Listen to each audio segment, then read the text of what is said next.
transparency, and we believe in transparency, and I think it's good for you to see certain aspects of Camp David. It's a very special place. But it was not, I guess the last visit was with Eisenhower, where they allowed you onto the actual campus. And it's a long time ago, but never into this room. I want to thank all of you for being here. And again, this is a cabinet meeting. It's open. I've done a lot of open cabinet meetings, and I feel it works out very well. Everybody can ask questions. We'll let you talk about certain things we can't answer because they're ongoing and very important. But this is one of the most talented teams ever to serve the United States and in the United States.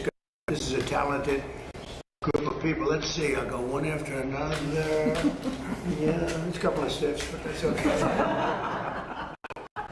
It's an amazing group, and America is safer and stronger and far more successful than it was 2 years ago, and I think, frankly, that it ever was. I don't think it's ever been anything like this.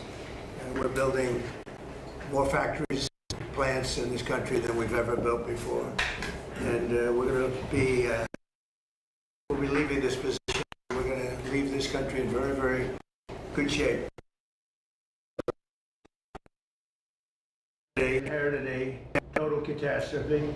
The last administration created the worst inflation in 48 years, the most dangerous and insecure border in history, and exploding trade deficits like we have never seen before, rampant crime, men and women's sports, transgender mutilization of your children, and chaos and bedlam all over the world. Other than that, they did quite a good job.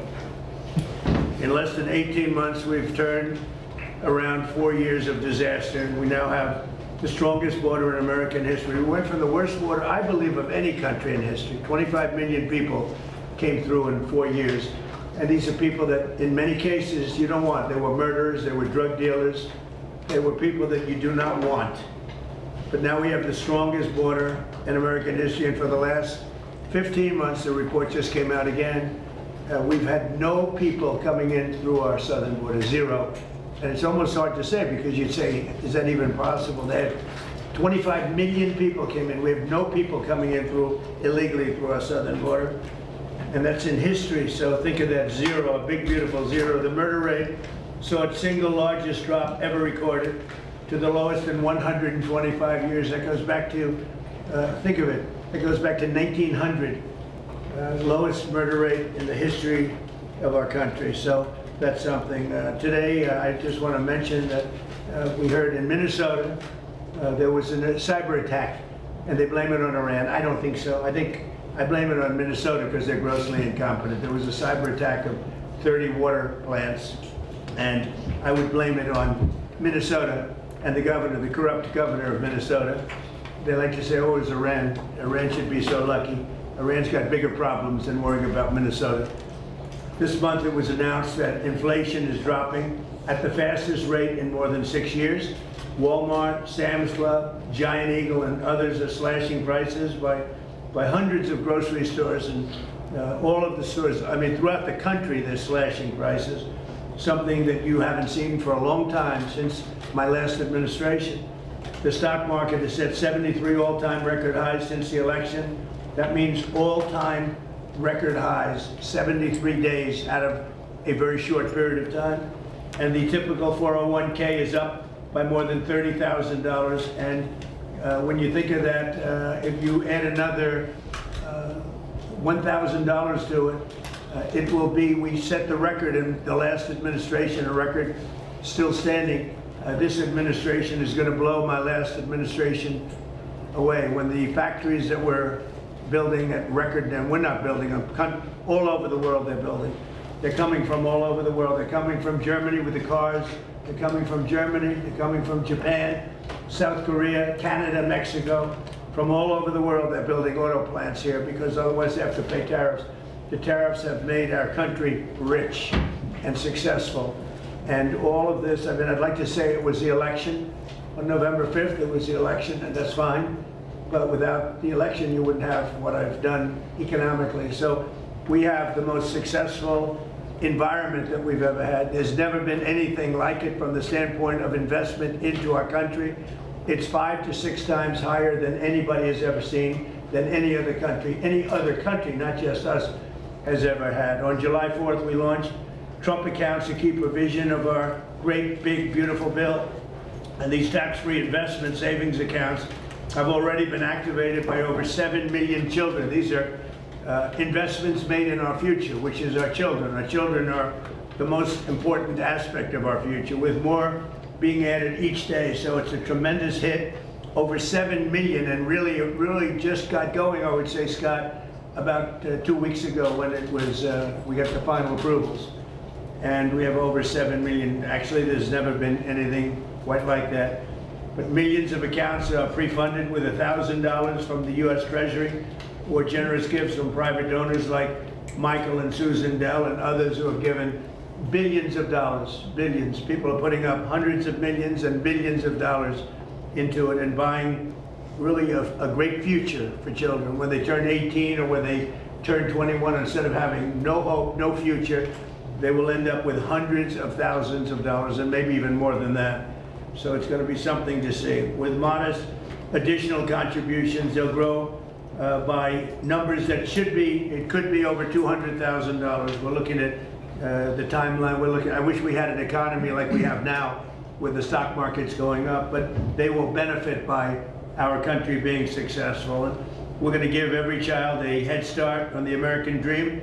So go to trumpaccounts.gov. They're really something, the whole world's talking about it, and it's far ahead of schedule. Nobody thought it would be as successful as it's been, but it should be. It should be, and we start them off with $1,000, and this was part of the great, big, beautiful bill. With my most favored nation policy, you could say this is even a bigger thing, if that's possible. On drug prices, we're achieving record discounts on prescription drugs. The prescription drugs were going through the roof for many years, and now we're getting record discounts with price differences of 300, 400, 500, 600%. Nobody's ever heard of a thing like that. What this is all about is that we had the highest prices anywhere in the world by far. Most expensive drugs, prescription drugs, and others. The highest in the world. The whole world was laughing at us. We paid for the rest of the world. We subsidized the whole world, and I said, we're not going to do that. And I started it in the first administration. I took it up. Obviously, Biden wasn't able to do anything about it because you had to get the consent of the drug companies, and you had to get the consent. More difficult would be the consent of other nations. The other nations had to agree, but they were paying a fraction, sometimes 10%, 20%, 40%, 70% less. So I had to call them and I had to get them on, and I said, if you don't do it, we're going to have to charge you tariffs. And they all said no at first, very politely said, sir, we can't do that. We're not going to double our prices. They had to double their prices, and in some cases triple their price, and we would come down. So a pill that sold for $10 in Germany would sell for $130 in New York. Same pill from the same company, the same factory, the same plant, the same laboratory, from $10, and we pay $130. I say, no. Now the world is a bigger place, so it's not as bad as it sounds for them. So they went up to 20, and we came down to 20. So we now have the lowest drug prices anywhere in the world, or tied with the lowest, but we're basically its favorite nation. So we have the lowest drug prices anywhere in the world from the highest drug prices anywhere in the world. Now, what that does for your health care, I mean, I see these fake polls where the Democrats have wonderful numbers on this stuff, and they are horrible, what they've done. Obamacare is a total disaster. It's a costly wreck. It's unaffordable. We call it the Unaffordable Care Act. It's a disgrace. They never even thought of being able to do something like this. They didn't even try. They didn't even try. So I got the drug companies first, and then I got the countries. And the drug companies agreed because they knew the countries wouldn't agree. And when I called Germany, France, when I called the UK, when I called all of these countries, I said, you got to do it. It's unfair. We're paying 10 times more than you're paying for the same drug. You can't do this. And they said, well, we're not going to do that because we're going to have to double our price in order to make you happy. I said, no, maybe you're going to have to triple your price. They said, well, we can't do it. I said, that's all right. If you can't do it, then I can't do something also. And I'm going to charge you very substantial tariffs, which are far more than we're talking about. And they all said, we'd love to do it. We would love to do it. It would be our great honor to do it. So nobody else would do this. This would have never happened. So your drug prices have gone down by numbers not even thinkable. My first term, I had the privilege of having lower drug prices from the beginning of the year till the end for the first time in 28 years, you remember. And I called a news conference to announce it. So the year had ended, and I was turned out 1/8 of a percent. 1/8 of a percent, little tiny this much. It went down that much during 1 year. First time in 28 years it went down. It was always like this, just up, more expensive. And I called a news conference. I was so proud of myself, and I said, ladies and gentlemen, the first time in 28 years drug prices have gone down from January till the end of December. And I want to just congratulate everybody for being a part of this wonderful experiment. And 1/8 of a point. Now we're talking about 400, 500, 600% coming down. We pay the lowest drug prices anywhere in the world from the highest. So, you know, and I'll say it again and again because the press doesn't want to report it. The fake news doesn't want to report it. They don't want to talk about it. What that does for healthcare, Bobby, is unbelievable because medicine's a big part of healthcare. So I wish that people would understand that, and I hope they're going to vote for us in the midterms because you'll see some stuff that will be horrible because they can blow it very fast if they don't know what they're doing. So your drug prices are great. You know, I saw Spain yesterday, and I watched the catastrophe that took place. It looks like an invasion of a country by hundreds of thousands of people. And that same thing's going to happen to us if the Republicans don't get elected, except worse. Much bigger, much easier to get into, despite the fact that we have built thousands of miles of wall, which I said we were going to do, but we didn't have that, forget it. But we have the safest border in the world. If we're not in office, our country will be invaded at levels that made Spain look small time. And when I watched it, I said, boy, I'm going to say it because I knew you were going to be at Camp David. And I say, that's going to be a talking point for the midterms. Because when you look at what happened to Spain, they don't know what to do. And it's happening again today. They're coming in by the tens of thousands. They're just invading the country. And what that is weak law, bad management, but very liberal law. They passed a couple of laws, and people read. You know, people are smart. They read from other countries, and they swam that 3-mile swim or however they got in, but nobody's seen anything like it. That will look good compared to what's going to happen to the United States. The biggest thing, the worst thing that Biden did is allowing 25 million people into our country, because many of those people are criminals. They're murderers. A lot of murder. 11,888. A lot of them are gone now. We got them out. But they allowed people to come into this country that you can't allow to come into a country. We're also making an unprecedented investment in the United States Armed Forces, where we're doing great. And we rebuilt the armed forces. We rebuilt our military in my first term. But we are doing great with our military. They spent a lot of money in our military. They gave away $300 billion worth of ammo and everything else in Biden's term, but we're building it up fast, and we just have a great military. That's all there is to it. But we rebuilt it in my first term, and we're using it in my second term with Venezuela and other places, and Iran now. Iran is doing very poorly. Just in case you read incorrect stories, they're doing very, very poorly. They're having a hard time. They've been very dishonest. They've been very dishonorable to deal with. But that makes no difference. They're doing very, very poorly. We're also making that investment and looking forward to getting, Pete, $1.5 trillion next year. And people see now how important it is. We want to keep a safe country. We have to keep a safe country. And the good news is all of that equipment is made in the USA. So we're making it here. It's jobs. And each one of our defense groups are building literally at least 4 new massive plants as we speak, because we want them to move faster. We have the best equipment in the world, but we want them to move faster. We don't want to wait a year or a year and a half. We want to wait a week, maybe. So that's happening, and I think the results are very good. They're building at levels that nobody's ever seen before. And we've had tremendous success, and our military was just proud of it. Again, Venezuela was a one-day war, and we have a great relationship with Venezuela. We're working, we're partners with Venezuela now, taking out tens of millions of barrels of oil, and going to Houston, going to Alaska, going to Louisiana, going to different places for refineries, and it's been very much amazing.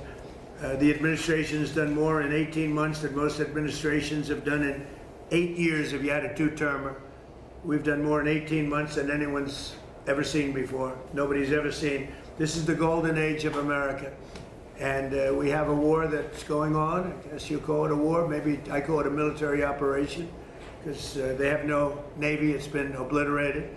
Their Air Force has been obliterated. They have no planes. Their missiles have been largely, they have some left. They have some, but they have far fewer than they had 4 or 5 months ago. Their manufacturing capacity is almost gone. The drone capacity is almost gone. There are very few, but they have some. If they have one, that's too many as far as I'm concerned.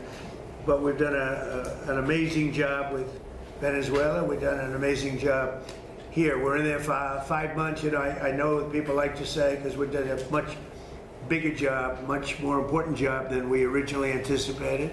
So we're in there for 5 months, and if you look at Vietnam, they were in there for 20 years. You look at Afghanistan, they were in there for many years. You look at any one of the wars, Korea, any one of them, they're in there for many years. We're in for 5 months, and we have obliterated their military capacity. Again, they've got some left, but soon they won't have some left. So I just want to thank everybody around this table. You've been very special. I want to thank a lot of the media people, because many of you have been very, very fair and that's one of the reasons you're here, frankly. But you've been very fair. You've covered me this time, I mean, much more fairly, I think, than the first term. The first term was a great success. We had the greatest economy in history in the first term, and this term is going to blow it away. I think this term is going to actually blow it away. So it's an honor to have you, and I'd like to ask our great Vice President, J.D. Vance, to say a few words, followed by Marco and Pete and Scott and Bobby Kennedy. Okay? Thank you very much, everybody. Please, J.D. Well, great. Thanks, Mr. President. First of all, thanks for having us at this historical and beautiful place. And it's an honor to be on the team, an honor to be able to work on fraud, which is what I'm going to talk about today, though I know we have a lot of things going on. This has been an amazing team, from Kelly Loeffler at SBA, to Doug at the VA, to Todd and Bobby Kennedy. This really has required a whole of administration approach to try to tackle fraud. There are a few things that I want to talk about and celebrate. The first is that just since the beginning of the fraud task force that I started under the President's leadership and direction, we have identified $230 billion of fraud that's being perpetrated against the American people, and we have halted already $56 billion of that. It's sometimes hard. Once the money has already gone out the door, it's hard to get it back, but stopping it from going out the door is how we save the American people. $56 billion, and of course we're going to keep on working on that. Just today, Mr. President, we will announce 17 new anti-fraud actions that will total about $1/3 billion, and that's added to the $230 billion that we've already uncovered. And I want to just talk for the benefit of the American people about why do we care so much about this? Because what I always try to remind people is that fraud has two victims. So, to give one concrete example, there is a program that is administered by Medicaid, and that program ensures that low-income moms and low-income babies have access to neonatal care. Now, I think most Americans probably share my view that this is one of the great things about the United States of America, that if we see a baby and we see a young mother that requires help, we help our fellow Americans. That's a good thing. It's something that we should be proud of. And yet, there is a program that has defrauded the moms and the babies who benefit from these. You've gotten people who've gotten rich by setting up false companies that are providing false services. So who loses in that equation? Number one, of course, is the American taxpayer that is $230 billion poorer because of the fraud that this country has let go on. But I actually think most importantly is that we've seen that program run out of money. So we've seen moms and babies unable to access the health care that they need because the fraudsters have gotten rich. That is a disgrace. And until the president ordered us to stop it, no one was doing anything about it. So we've made a lot of progress, Mr. President, in just under a year. But we're going to keep on working at it because we believe the American people deserve to have their money spent as you and the Congress have the right to do. There's big numbers you're finding, tremendous numbers. They look like Elliot Ness. Does anybody know? They look like that group of people you have lined up behind you. They're doing a great job. Yes, sir. Billions, think of not millions, billions of dollars is being recovered, billions. And you haven't seen anything yet. We have things happening that people aren't going to believe. The level of corruption and fraud that took place under the Biden administration is unprecedented. And Minnesota, California, Maine, believe it or not. You know, you think of Maine as this wonderful place. Yep. It's the level of corruption is incredible, all over. So, great job. Thank you very much. Thanks, sir. Okay, please. Oh, my turn. Well, for bringing us out here. I got the chance to drive for the first time in a year and a half, which is the golf cart, but it was fun. It was great. And so just a couple points that we all know. We've followed in the news, obviously, the events in the Middle East, and others here can talk about that. Not that they're not important, but there's some other issues happening around the world, Mr. President, that you've shown great leadership in that have not gotten nearly as much attention. I think they deserve to mention today. The first is the International Criminal Court is an illegitimate international organization that, frankly, illegitimate. They've made themselves illegitimate because they claim that even if you're not a member of that court, they can come after you. And what that literally means in the future is that American servicemen, political leaders, and others could find themselves under indictment by this International Criminal Court. If you want to know a little bit about it, Jack Smith used to work there. These are the people that think they can go out and basically indict any world leader and haul them into The Hague. So we tried to get them to reform and listen to us. They wouldn't do it. They're very arrogant. We've now begun an effort to really try to bring that court to heel. By the way, there's no information that they're after me. It could happen. I wouldn't be sure. But just so you know, because she's talking about it, I'm saying that means that maybe he's not trying to defend me. He is trying to defend BB and various other people. But there are many people that shouldn't be looked at that way. But there is no indication that I'm one of them at this moment. That's right. No, and I actually think the people who are in biggest danger in our system are servicemen, people in uniform. That they'll try to go out for the rest of their lives, will not be able to travel anywhere in the world with their families because they can be arrested on one of these acts. Imagine, again, you're a soldier, you fought in a war, and 20 years later they try to come grab you. So this is a big problem. So we've had dozens of countries already join us in this effort. Since we started 2 weeks ago, 5 countries have already quit the ICC and notified them that they're leaving, and we think there'll be more. The second thing is we had an unprecedented ministerial. 60 countries came to Washington and were a part of an effort where we were shedding light on far-left terrorism and violence.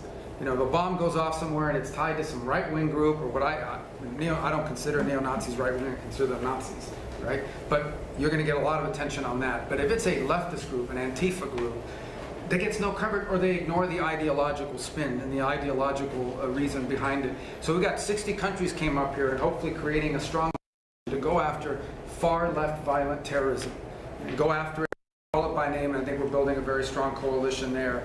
We've had some successes in the Middle East, Mr. President, as you know, in the diplomatic front. The deal with Lebanon and Israel is unprecedented. President Ayoun was here a week ago. I think that was the first visit by a Lebanese president in over 30-some-odd years. In fact, this is the first time the Israelis and the Lebanese government have spoken at the official level in close to 30 years. And that was thanks to your leadership. A lot of work to be done to keep that peace and build. But it's a real achievable. And of course, as you announced last night, Mr. President, this disarmament deal that you brought about with Steve and Jared's work on Hamas is another big step as well. It's something a lot of people thought would never happen. It needs to happen, but the fact they've even agreed to it is a real achievable. Last point is on the Western Hemisphere. For the first time in 15, 20 years, the overwhelming majority of the countries in the Western Hemisphere are now led by pro-American leaders and pro-American governments. It's an extraordinary achievement. All of it happening through virtually every election that's happened in the Western Hemisphere, you were elected president, has elected someone who is American. And I think this is an incredible situation. And last but not least, and I have to thank a number of agencies here, particularly the Department of War, after that terrible earthquake in Venezuela, within 36 hours, the full force of the American government was on the ground providing humanitarian assistance. It was a sight to behold. The USS Ford, I think, was in their port. Our Marines and armed service personnel. We're helping run their airport and their tower. It is one of the fastest, most dramatic, the most effective humanitarian responses, certainly in recent history, if not ever. And they came at the direction of the president. In fact, within an hour of that earthquake hitting, I remember because I was overseas, the president called and said, make sure we go in there and help these people recover from this. And we did. And thanks to your leadership, Mr. President. It's a great story.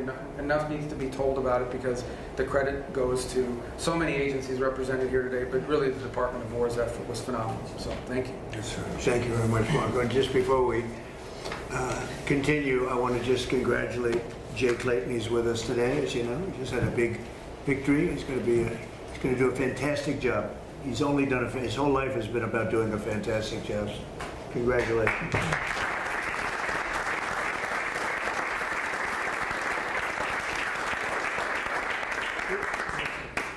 Well, thank you, Mr. President, for the invitation, the opportunity to be here. It's an honor for the War Department to help run this facility also, from the food to the fence line. It's an honor to have you, and it's great Americans here and all around the country and all around the world who are the core of what keep us safe. But in order to do that, you have to have a leader that's willing to put them in a position to do it. And that's my takeaway, Mr. President, is sort of 3 points. One, it takes courage. 2, it takes restoring a spirit, which you have done. And 3rd, it takes investment, and not just an investment, but a generational investment. And I think people miss that. The courage it takes to seal the border, to say we're going to do it, and we're going to do it every single day, and we're going to do it on behalf of the American people. The courage to bomb the Houthis and say we will maintain freedom of navigation. You wonder why they're not involved in this conflict, the Houthis, even though they're a proxy of Iran? Because they've felt the weight of American power for 45 days, and you had the courage to do that. The courage to do Midnight Hammer, include the 12-day war by obliterating their nuclear sites, something other presidents had the option on their table to do, but they never pulled the trigger because of the complications, because of the challenges, because of the risk. Courage. The courage to take on the cartels and drug boats, and now forming the ACCC, the America's Counter Cartel Coalition, with all those friendly governments that Marco talked about who want to be shoulder to shoulder, not just with America, but with a bold, strong America with clear leadership. The courage to go get Maduro in the most heavily guarded house, inside the most heavily guarded fort, inside the most heavily guarded town in their capital city in the middle of the night, and change the entire dynamic of that country and that region. And the world saw what the American military was capable to do, but that doesn't happen unless a commander-in-chief says you're authorized to do it, and will take the handcuffs off when you do it to ensure that Americans come home. The courage to undertake epic fury and this Iranian regime and ensure they never have a nuclear weapon, which remains your commitment, and frankly, the courage to negotiate with people that have shown no willingness to do so honestly, with incredible negotiators who are the best in the world, and give them every opportunity to do it, give those things up peacefully. All of that takes guts.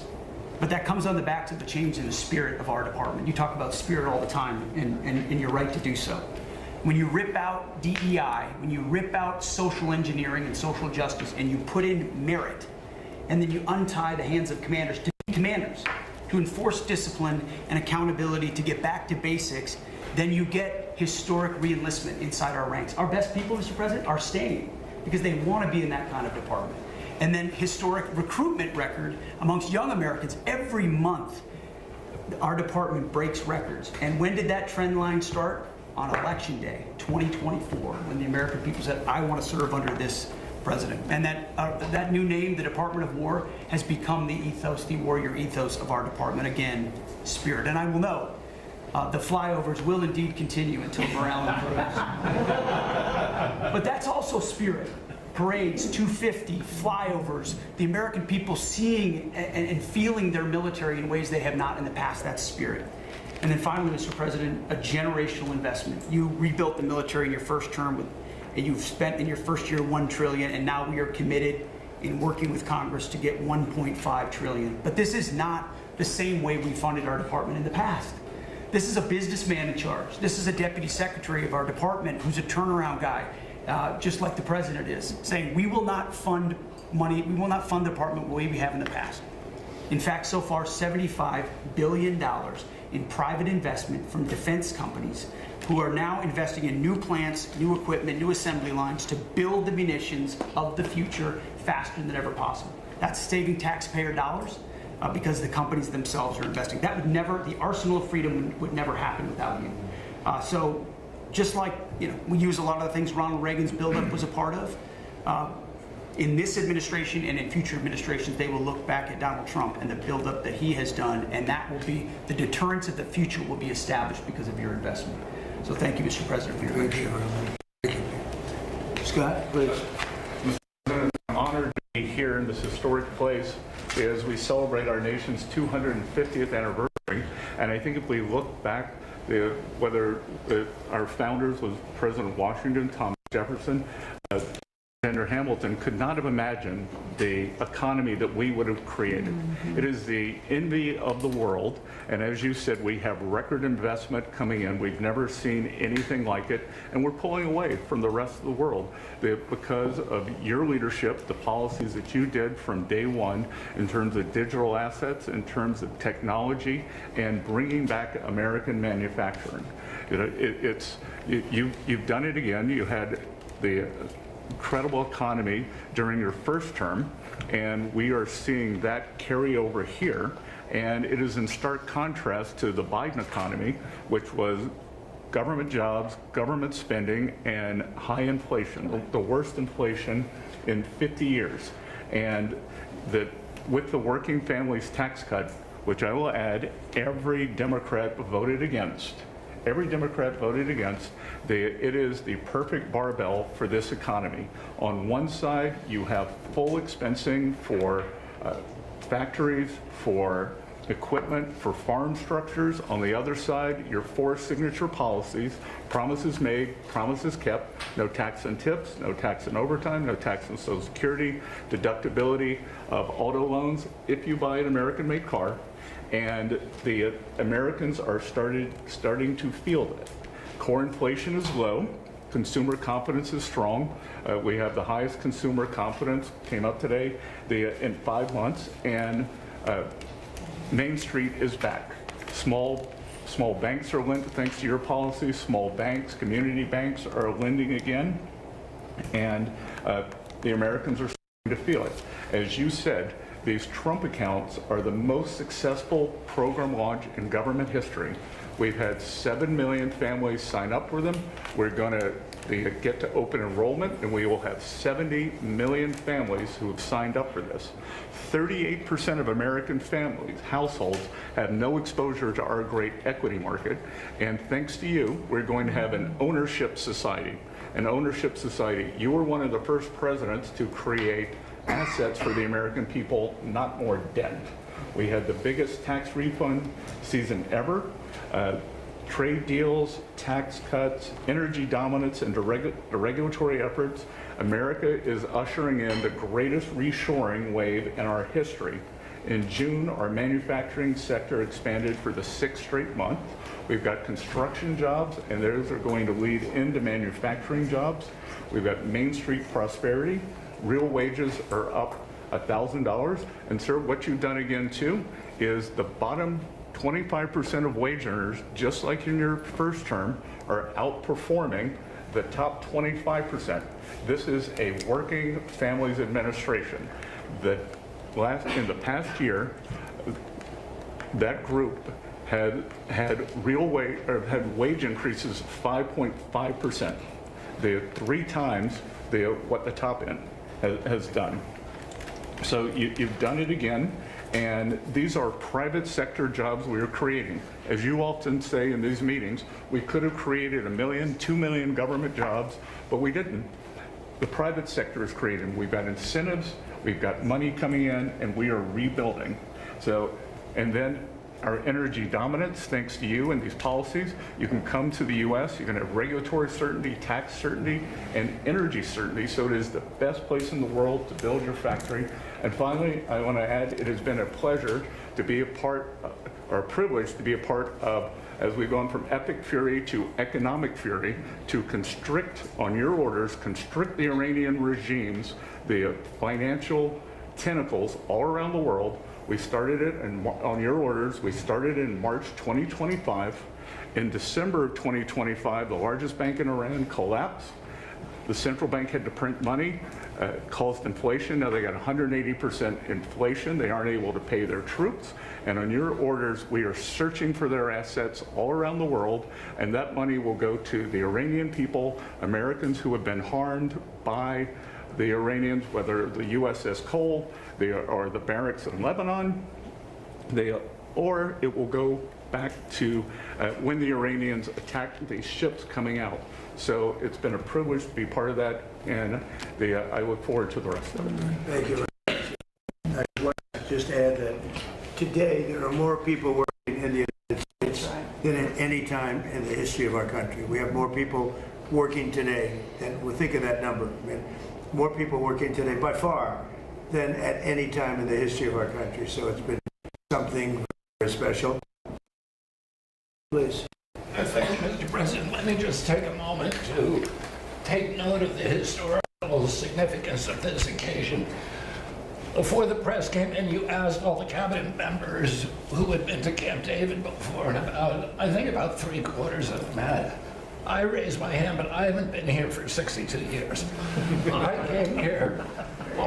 came here on weekends, as many weekends as we could between 1961 and 1963.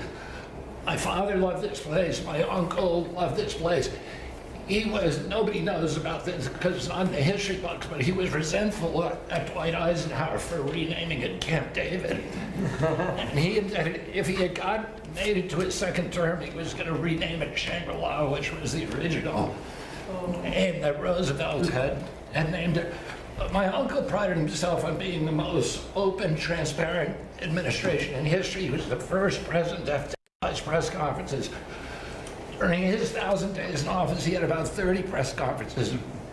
You, Mr. President, have press conferences every day. Nobody's done anything like that. And here you've opened the inner sanctum of the presidency for the first time in history, and I think that's a beautiful thing. Because you also face, although you gave these guys a lot of compliments, the most hostile press corps that any president in United States history uniformly. So, anyway, I'm going to talk just briefly about a subject you alluded to, which is the MFN, and just so everybody has the background, you were here to every president promised to fix that disparity between what we pay and what the other developed countries pay. When you came into office, the list price for Ozempic was $1,350 for Americans. You could get it at any pharmacy in London, Hamburg, Frankfurt for $88. And every president, President Bush, President Biden, President Clinton, President Obama, have all promised to fix this. None of them did anything. You fixed it. But today,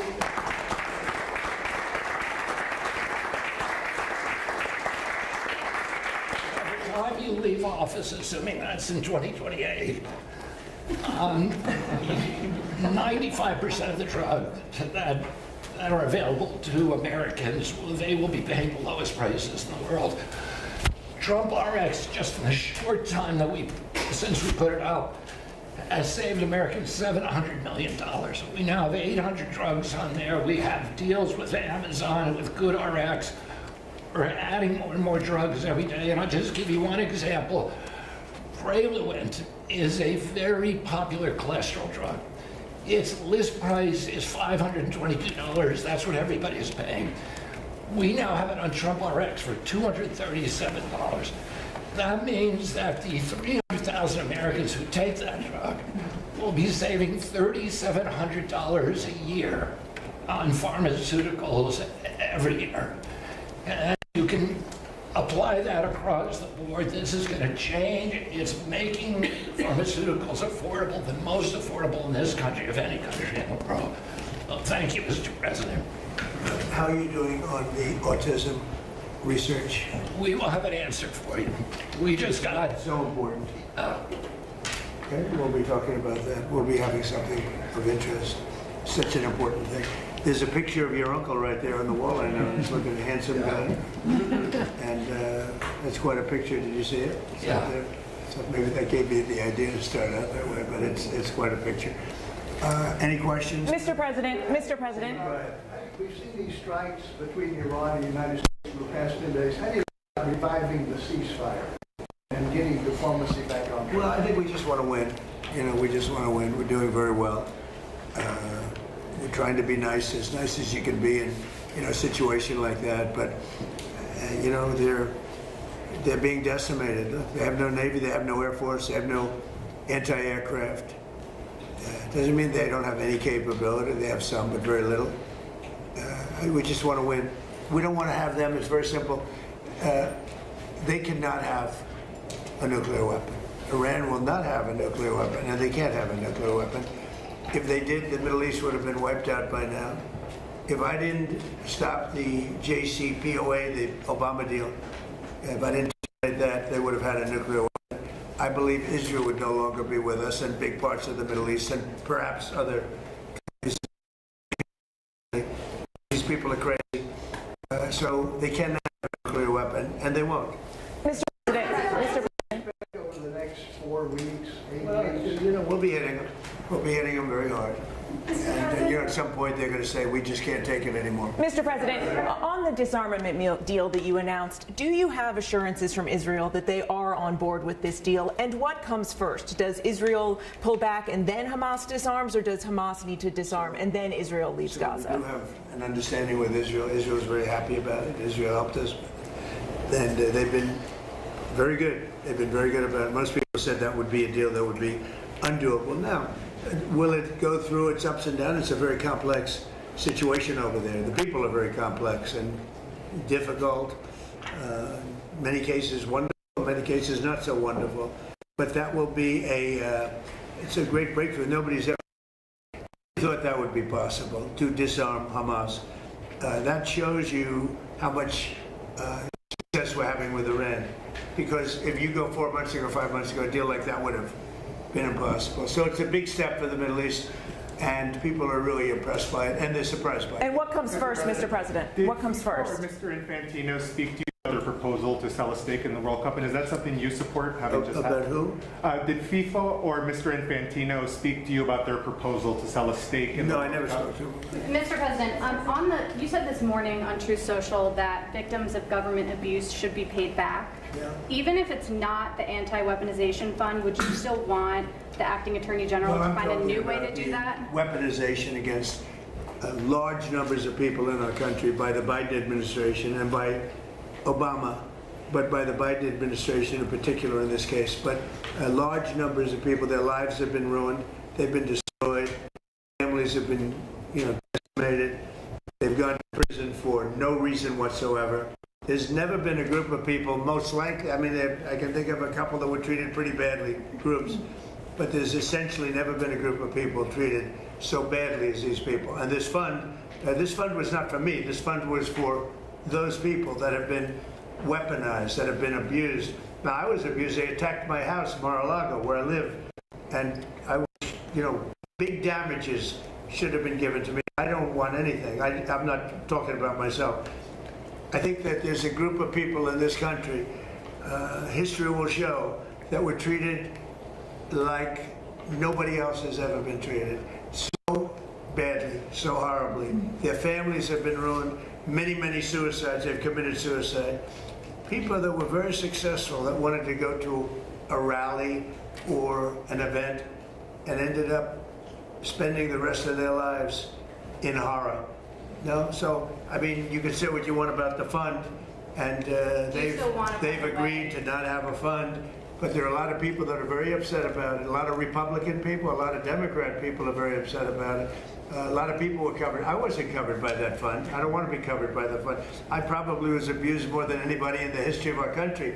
But I wasn't looking for that. But there were a lot of people. And I'll tell you something, Todd Blanche is a very, very good man. And he shouldn't be in the middle of this. He should get approved, because you will never get anybody like him. You're never going to get anybody. And to make him a pawn in this whole thing, this is being done by a senator. And I don't really blame him, to be honest with you. I endorsed his opponent. And as soon as I endorsed his opponent went through the roof, and he won the primary election in Texas for Senate. And the man that lost, the man that I didn't endorse, has become very angry, and that's okay. I mean, I understand that. I probably would do the same thing. You want to know the truth? I think I'd do the same thing. Mr. President, on that though, do you agree, just to be clear, do you agree with the acting attorney general that the anti-weaponization fund is dead? And why not just put that in Well, writing? it is dead, but, you know, I wish it weren't, to be honest with you. I think people were horribly treated, horribly abused. This has nothing to do with Todd. This was me. Horribly abused, and I'd like to see them compensated for the pain. They lost their families. They committed suicide. Many people committed suicide. They went down for an innocent journey. And I'm not only talking there, I'm talking about not even having to do with that. The way they were treated. The Biden administration and the Obama administration weaponized government and destroyed lives. But should they put it in writing? Willing to accept limits on the scope of the audit immunity deal in order to get Attorney General Blanche confirmed? Well, now, he should be approved forthwith. I mean, you're never going to get a person like that. Everybody agrees to it. Don't forget, Senator Cornyn thought he was phenomenal until he lost. You know, when he lost, is that a correct statement? You come from Texas. Yes, I mean, he thought this was the most incredible person. Then when he lost, now he lost because of me. I endorsed somebody else. And as soon as I endorsed the other person became a rocket ship upward. And he lost. And, you know, I think I'd be the same. But would you I mean, I shouldn't say that, but I'd be upset also. And so I fully understand it. He shouldn't be that way. I shouldn't be that way. But he is that way. He's become a very angry person. And I understand you have a couple of others that caused their defeat too. And, you know, you'll probably hear from them too. Yeah. Mr. President, back on Iran, there's a report that you got a proposal from the military to go big and hit them hard over 10 or 14 days. Well, we're going big. Are you going to consider? We've already gone big. Look, I mean, what's big? They had 159 ships. That was their entire Navy, 159. Their entire Navy is laying at the bottom of the sea. I'd say that's going big. They had 200 airplanes, they're all gone. Every one of them. They're not one airplane. They had anti-aircraft weaponry, very good, but it didn't work. And it's all gone. Their radar is all gone. Their leaders are all gone. Everything's all gone. But they'll fight onward. Mr. President, on Ukraine, you said the other day that you're not sure about whether to grant Ukraine the Patriot missile license that had been discussed. Do you want to see more from Zelensky before you take that action? Well, it's a big step. Look, we have the greatest weapons in the world. We have the greatest drones in the world. People don't know that. We have the greatest weaponry in the world. We have, in the case of President Zelensky, he'd like to have some Patriots. He'd like to have some Tomahawks, which are, you know, lethal, one offensive, one defensive. But give somebody the other day you read that 5 missiles were shot. They were going 8,600 miles an hour. Think of it, 8,600. Now a car, if you go 60, it gets to be a little faster. If you go 100, 8,600 miles an hour. And they were big missiles. And they were shot at Jordan. And our guys were there.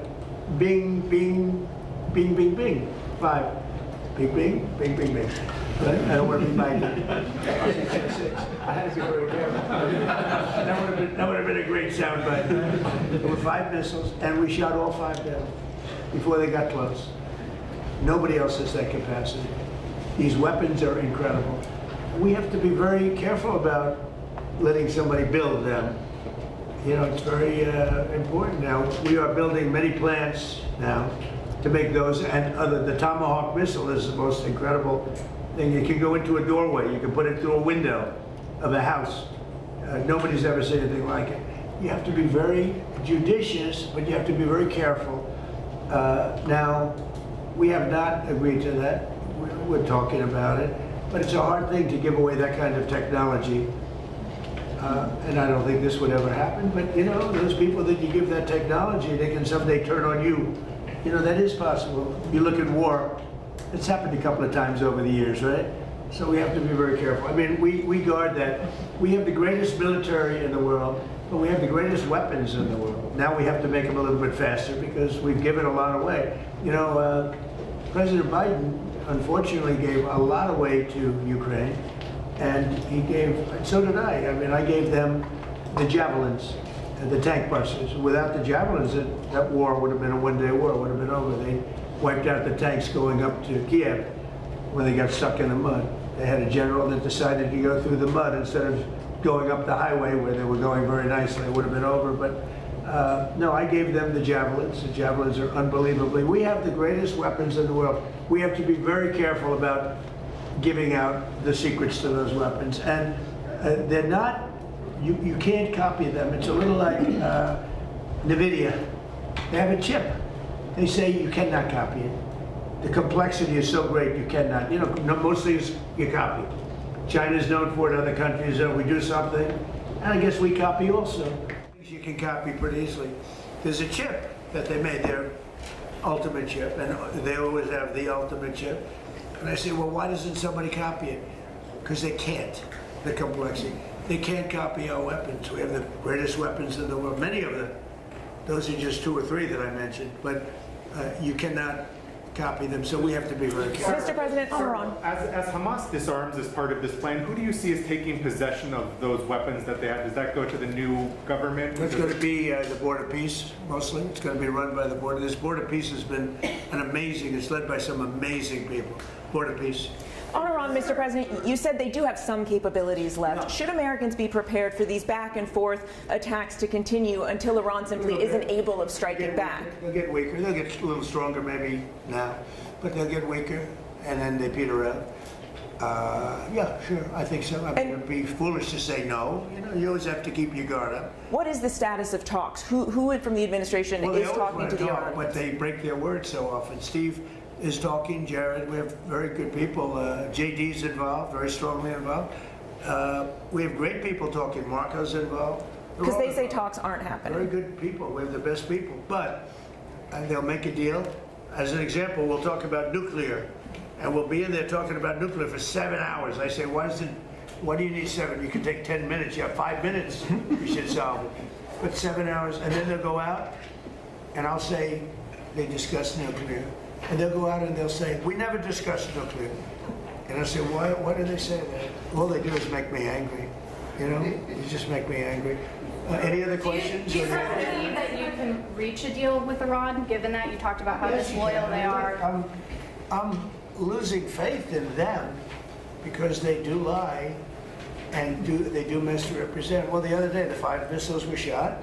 We knocked them down, but we were in the midst of a negotiation. I mean, I'm waiting for Steve to call me. How's the negotiation going? And instead, I got a call from Pete that they just shot 5 missiles at one of our bases in Jordan.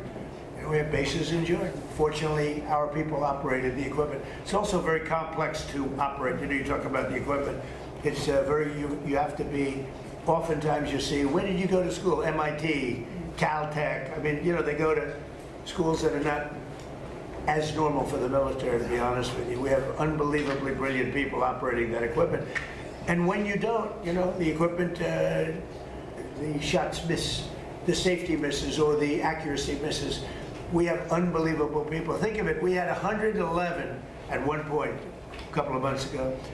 111 over a short period of time, missiles were shot at the Abraham Lincoln aircraft carrier. Great, beautiful ship. One of the most beautiful ships to me, design-wise. 111 missiles going out. Out of the 111 missiles, 111 missiles were shot down quite a bit earlier than they got, I mean, long before they got there. They were shot down, it was almost, in a couple of cases, they were shot down almost as they were taking off. It's incredible technology. So you have a ship that costs billions of dollars, and you have missiles heading to it. 111 missiles were shot down, routinely shot down.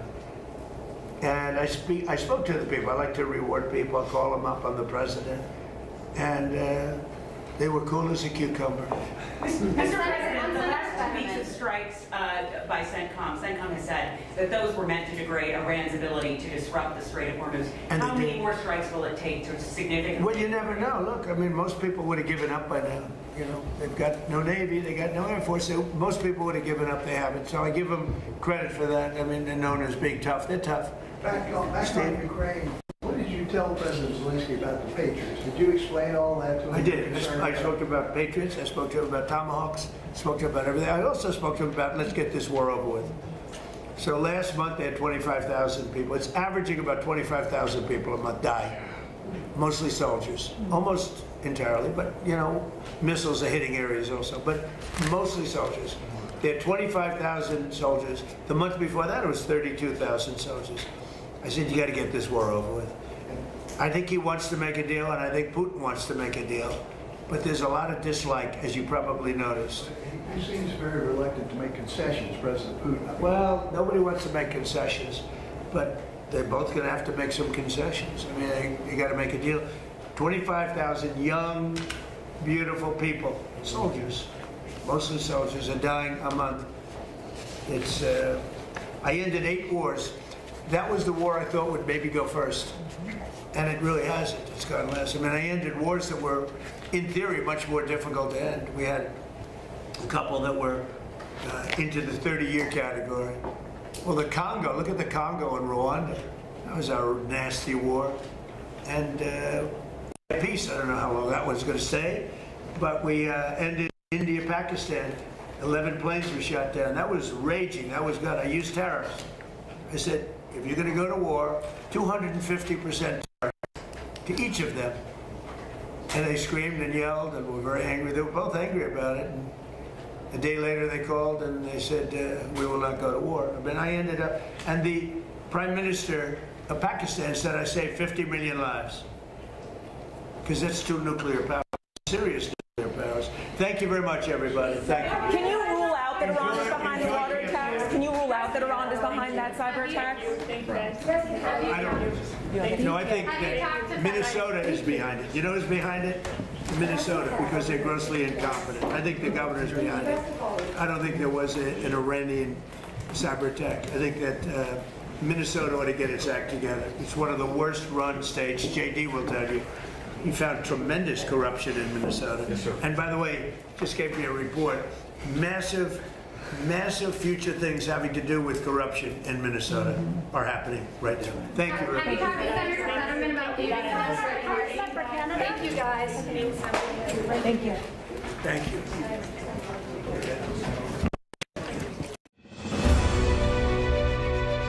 C-SPAN is as unbiased as you can get. You are so fair. I don't know how anybody can say otherwise. You guys do the most important work for everyone in this country. I love C-SPAN because I get to hear all the voices. You bring these divergent viewpoints and you present both sides of an issue and you allow people to make up their own minds. I absolutely love C-SPAN. I love to hear both sides. I've watched C-SPAN every morning, and it is unbiased, and you bring in factual information for the callers to understand where they are in their comments. It's probably the only place that we can hear honest opinion of Americans across the country. You guys at C-SPAN are doing such a wonderful job of allowing free exchange of ideas without a lot of interruptions. Thank you, C-SPAN, for being a light in the dark.